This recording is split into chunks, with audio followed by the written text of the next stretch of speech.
الحمدللہ وسلام علی عبادہ الذین اصطفیٰ. مملک સૈયદના બુરહાની હોસ્પિટલની વિઝિટ પર ગયો હતો. એ હોસ્પિટલ મૌલાના મિનઆમ દાઈ રિઝલ્ટ સૈયદના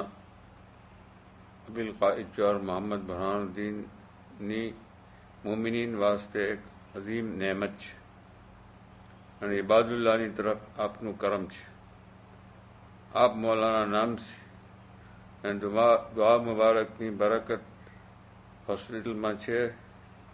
એ શિફાનો સબબ છે. જદીદ ખૂબીદાર ઓપરેટિંગ થિયેટર્સ અને બીજા તમામ મેડિકલ ઇક્વિપમેન્ટ્સ એક સ્ટેટ ઓફ આર્ટની મિસાલ મુહૈયા કરવામાં આવ્યા છે આ હોસ્પિટલ અને એક બહેતર મેયારથી તમામ મેડિકલ ટેકનોલોજી ઇક્વિપમેન્ટ મેનેજમેન્ટ અને મેડિકલ ફેસિલિટી આ હોસ્પિટલમાં મુહૈયા કરવામાં આવી છે. મારી ઉમ્મીદ કવી છે કે જે નામથી આ હોસ્પિટલ વાબસ્તા છે તેથી જેમ હમે તસવ્વુર રાખીએ છીએ ઇબ્રાહીમ નબીએ ખુદા તાલાને અરજ કીધી કે ફૈઝા મરીઝતો ફહુવ યશફીને, જે વખત કે મેં બીમાર થાઉં તો શિફા આપનાર ખુદા તાલા છે. અને એના સાથે દાઈ રિઝલ્ટ સૈયદના મોહમ્મદ બુરહાનુદ્દીન કે જેના મકામની અઝમતમાં અમે એમ તસવ્વુર રાખીએ છીએ કે આપ મસીહુ ઝમાન છે, એની દુઆ હર હાલમાં શામિલ છે. તેથી આ હોસ્પિટલમાં ઇલાજ વાસ્તે આવે અને ઇલાજ કરનારાઓ ઇલાજ કરશે જેના સબબ કામયાબી હાસિલ થશે એમ અમે ઉમ્મીદ રાખીએ છીએ. આખિરમાં એમ મારી ખ્વાહિશ છે કે આ હોસ્પિટલથી જ્યાદામાં જ્યાદા ફાયદો હાસિલ કરે અને ટ્રસ્ટીઝ અને ખિદમત ગુજારો ખાસતન માહિરીન ડૉક્ટરો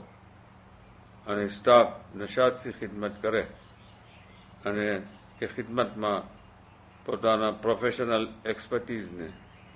કામમાં લાવે અને કામમાં અંજામ દે જેના સબબ આ હોસ્પિટલના હર તરહની કામયાબી હાસિલ થઈ શકે. મૌલાના બુરહાનુદ્દીનની દુઆનો સબબ ખુદા તાલા મૌલાના મોહમ્મદ બુરહાનુદ્દીન આકાની ઉમ્ર શરીફને ક્યામતના દિનને દરાજ કરજો અને આપના સાયામાં મુમિનીનને અને આપના તુફેલમાં તમામ ઇબાદુલ્લાહને ખુદા સેહત અને આફિયતમાં બહેતર જિંદગી બસર કરવાની ખુદા તૌફીક આપજો, યારી આપજો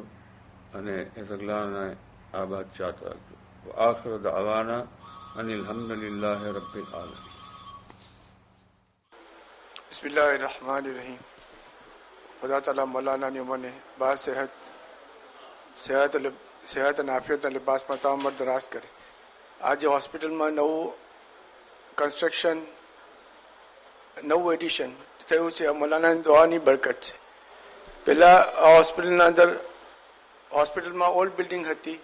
અને અક્સર મોમિનીના સે ફાયદો લેતા હતા. પછી ઘરની એમાં મિટિંગ થઈ, આ ડિફરન્ટ ઓપિનિયન્સ આવ્યા કે यहाँ આપણે નવું હોસ્પિટલ બનાવીએ અને યા પછી આ હોસ્પિટલને શિફ્ટ કરીને બીજી કોઈ જગ્યાએ નવું હોસ્પિટલનું કન્સ્ટ્રક્શન કરીએ. મૌલાનાને રાય મુબારક અને આપણી દુઆની બરકત અને આપણી નજર આપે એમ જ ફરમાયું કે મોમિની જ્યાં જ્યાદા ફાયદો હાસિલ કરી શકે એ જગા એક્સપેન્ડ કરો અને બુરહાની તરફ નજર ફરમાવી અને ફરમાવ્યું કે બુરહાની હોસ્પિટલને જ એક્સપેન્ડ કરી નવું યુનિટ બુરહાનીમાં જ એડ થાય. આજે મૌલાના દુઆની બરકતથી જે આ યુનિટ જ્યાં અમે ઊભા છે આ પીડિયાટ્રિક ઇન્ટેન્સિવ કેર યુનિટ છે અને it is comparable to any other modern facilities in the Karachi or in the world. It's a state of art જેને કહીએ એ આપણે યુનિટ બનાવ્યા છે. હર કિસ્મની ફેસિલિટીઝ ઇન્ક્લુડિંગ ઇન્ક્યુબેટર્સ, વેન્ટિલેટર્સ જે કે એડવાન્સ હોસ્પિટલ્સમાં અવેલેબલ હોય છે ત્યાં જ આપણા સાથે અવેલેબલ છે. અને એક ડૉક્ટર મેં એક ચીજ કહું છું કે ખાલી ઇક્વિપમેન્ટ્સ, સર્વિસીસ એના સાથે environment it creates a lot of impression. કે ઘણી બધી જ ફેસિલિટીઝ અવેલેબલ હોય પણ એન્વાયરમેન્ટ ના હોય તો એ ફેસિલિટીઝનું અંડર એસ્ટિમેટ લોકો કરશે. કેમ કે એક મરીઝ આવે છે તેના પાસે બેસ્ટ એન્વાયરમેન્ટ પ્રોવાઈડ કરવું તે બી એક મેડિકલ એડવાન્સમેન્ટનો કિસ્સો છે. અને આપ લોકો અગર જે સાહેબોને અમે ઇન્વાઇટ કરીશ આપ લોકો આવીને હોસ્પિટલ જો તો શાયદ આમ થશે કે એટલે આ ખાનનું નામ આપણે એમ નહીં લે કે આ ખાન से આપણે કમ્પેર કરીએ છીએ નથિંગ ઇઝ કમ્પેરેબલ यहाँ तो मौलाना दुआनी बरकत અને એક શિફાનો ઉંસુર બીજો શામિલ છે આપ લોકો આવીએ હોસ્પિટલને વિઝિટ કરીએ અને જોઈએ કે કેટલું એડવાન્સમેન્ટ થયું છે કેટલું બહેતર એન્વાયરમેન્ટ પ્રોવાઈડ થયું છે અને આ સગલા ટ્રસ્ટીઝ અને મૌલાના દુઆની બરકત શહેજાદાઓની નજર અને ટ્રસ્ટીઝની મહેનત આ સગલું શામિલ છે ખાસ કરીને ચેરમેનની મહેનત અલ્લાહ તાલા મૌલાની ઉમર શરીફ તારોજ કયામત દરાજ કરે આમીન બુરહાની હોસ્પિટલમાં છે અમે જે નવું વિંગ બનાવેલું છે એ આખો નવો પ્રોજેક્ટ બનો છે તો હવે તો આ તો એક બ્યુટિફુલ જગા બની ગઈ છે એક C fine hospital with latest equipment ને આપણે કા જૂની હોસ્પિટલ આમાં કેટલો ફરક લાગે છે બંનેમાં આપણે આપ લોકો નજર આવે છે હવે આના અંદર ખર્ચો તો ખેર છે જ ને પણ પેશન્ટ બી ઘણા ખુશ છે ને જે આ બધા ડોક્ટર નર્સિસ બધા કામ કરે છે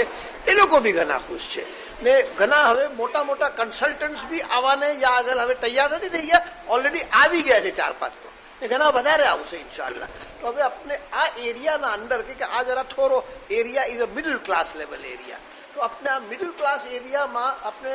ટોપ સર્વિસ આપી રહ્યા છે જે ટોપ એરિયામાં અપાય છે આગા ખાન હોસ્પિટલ એવી પોઝિશન લાગે છે મૌલાની એનાયતથી આ નવી બુરહાની હોસ્પિટલની એક યુનિટ શરૂ થઈ છે NICU ત્યાં બચ્ચાઓની દેખરેખ અમે રાખવાની કોશિશ કરીએ છીએ પરવરદિગાર અમને હિંમત આપે કે જે કામ મૌલાએ અમને સોંપેલું છે તે બરાબર આની તક પહોંચાડીએ આમીન નવી હોસ્પિટલમાં 60થી 90 બેડનું એક્સપાન્શન કરેલું છે અને ઇન્ફ્રાસ્ટ્રક્ચર વાસ્તે દરેક કોશિશ કરેલી છે કે બહેતરમાં બહેતર ચીજ અમે કોમ્યુનિટીને આપીએ પાકિસ્તાની કોમ્યુનિટીને આપીએ જેથી કોમ્યુનિટીનું નામ આગળ અને મૌલાનું નામથી અમે આગળ વધી શકીએ 6th ફ્લોર કમ્પ્લીટલી ગાયનેકોલોજી પીડ્સ અને NICU ડિપાર્ટમેન્ટ છે 5th ફ્લોર કમ્પ્લીટ સર્જરી અને ICU ના માટે રાખેલો છે બધી નવી સગવડો જ્યાં સુધી જેટલી હદ સુધી અમારાથી થયેલું છે ત્યાં સુધી બધું સારામાં સારા મશીનો લોકોના માટે લીધેલા છે તેથી સારામાં સારી સગવડ પેશન્ટોને અમે આપી શકીએ બિસ્મિલ્લાહિર્રહમાનિર્રહીમ અલ્લાહનો લાખ લાખ શુકર છે મૌલાની દુઆથી આ કરાચીના મોમિનીનને આ અલ્લાહની નહેમત મળી છે હમણાં હું ICUમાં ખરો છું અને મને એવું લાગે છે કે મેં કંઈક વેરી ફર્સ્ટ ક્લાસ હોસ્પિટલમાં ખરો છું આ હોસ્પિટલમાં હું પહેલાં પણ આવ્યો છું જૂની હોસ્પિટલની અંદર પણ હમણાં જે હું જોઈ રહ્યો છું એ જમીન આસમાનનો ફરક છે આના અંદર બધી ફેસિલિટીઝ આવેલી છે નવા ઓપરેશન થિયેટર્સ છે ICU યુનિટ છે NICU છે પેડ્સ છે એટલે બધી ફેસિલિટી જે આપણે બીજી હોસ્પિટલમાં મળે છે એ આ હોસ્પિટલની અંદર છે અને મને બીજી હોસ્પિટલથી કમ્પેર કરું છું તો મને કાંઈ ફરક નથી નજર આવતો એટલી આ સરસ હોસ્પિટલ છે અચ્છી હોસ્પિટલ છે આ હોસ્પિટલની અંદર પ્રાઇવેટ રૂમ્સ છે સેમી પ્રાઇવેટ રૂમ્સ છે અને જનરલ વોર્ડ્સ છે એના અંદર બધી ફેસિલિટીઝ છે અને પ્રાઇસ વાઇઝ પણ એટલું હાયર સાઇડના ઉપર નથી જેમ આપણે બીજી બધી હોસ્પિટલોમાં જોઈએ છીએ એટલે અહીંયા કોઈને પણ આવવામાં કંઈ દુશ્વારી નહીં આવે ને બધી રીતે આપણા માહોલના હિસાબે પણ આપણે જોવા જઈએ તો આ હોસ્પિટલમાં ઘણી સગવડો છે આપણા હિસાબે